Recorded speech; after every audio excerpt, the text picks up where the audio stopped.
खुशामदीद नाजरीन, ETV भारत की उर्दू नशरियात में आपका खैर मकदम है। इस वक्त हमारे साथ मौजूद हैं मारूफ हिस्टोरियन इरफान हबीब साहब। सर, सफदरजंग टॉम का मसला सामने आया है, आपने उसको उजागर किया है, क्या कुछ मामला है जिसकी वजह से आपने उसको ट्वीट किया? नहीं, मेरे लिए कोई मामला नहीं है। मेरे इसी मामला सिर्फ ये है कि कोई भी जो हमारा तारीख़ी बिल्डिंग है, इम्पोर्टेंट है और शहर के बीचों बीच है और जिसमें हज़ारों लोग जाते हैं, उसकी मरम्मत होती रहनी चाहिए, उसकी हालत अच्छी रहनी चाहिए। किसी ने एक फ़ोटो भेजा जिसमें देखा कि उसके जो गुंबद है उस पर घास जमी हुई है, उसमें क्रैक्स आए हुए हैं। तो जाहिर है कि उसको देख के लगा कि भाई ये बिल्डिंग के लिए ख़तरा है। तो उसको एक सोशल मीडिया क्योंकि एक प्लेटफॉर्म है जिसमें आप बहुत सारे सवाल उठा सकते हैं, जिसमें आपको कुछ नागवार लगती है चीज़ वो आप उठाइए, जो अच्छी लगती है वो उसको बात कीजिए, जो हम लोग करते रहते हैं। तो मकसद सिर्फ वही था। अब ASI का मकसद था कि उनको आगाह करना, क्योंकि यही एक प्लेटफॉर्म है। हम ASI के पास तो नहीं जा सकते, हर आदमी नहीं जा सकता है और ना उसकी ज़रूरत है। उनका अपना हैंडल है, आप उसको पढ़िए और आप अगर पहले से कर रहे थे बहुत अच्छी बात है।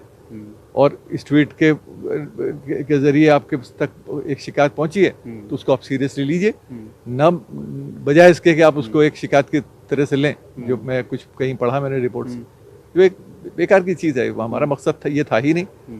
मकसद सिर्फ ये है कि जो उसमें कुछ दिखाई दे रहा है वो नहीं होना चाहिए।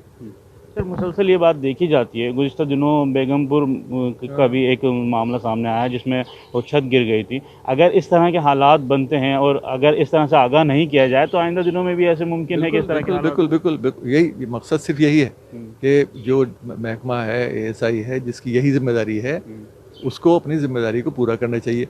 अगर बेगमपुर मस्जिद की छत गिरी, आज गिरी, 2 साल पहले गिरी, 1 साल पहले गिरी, वो मकसद नहीं है।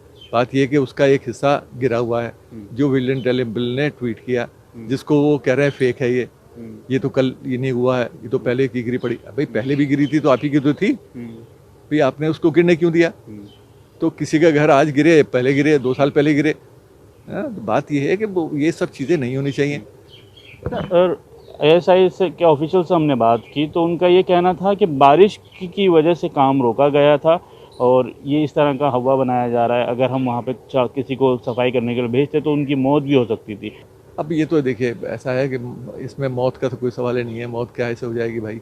ये तो आप छत पर आप किसी को चढ़ा रहे हो, अगर आप हर साल ये करते हो सफाई, हर बरसात पहली बार नहीं आई है, तो ये सब कहने की ज़रूरत भी नहीं है। और ये जो भी कुछ कहा गया है ये उनसे शिकायत नहीं है, उनको सिर्फ याद दहानी है ना। यही मैं बार बार कह रहा हूँ, उसको गलत तरीके से लोग लेते हैं, एक शिकायत मानते हैं कि साहब इनके साथ कुछ हमने उनको बुरा कह दिया। ऐसा कोई मकसद भी नहीं है ना, उसमें कुछ ट्वीट में भी ऐसा कुछ नहीं कहा गया, सिर्फ एक टैग करके रिमाइंड किया है कि भाई जाके देख लीजिए।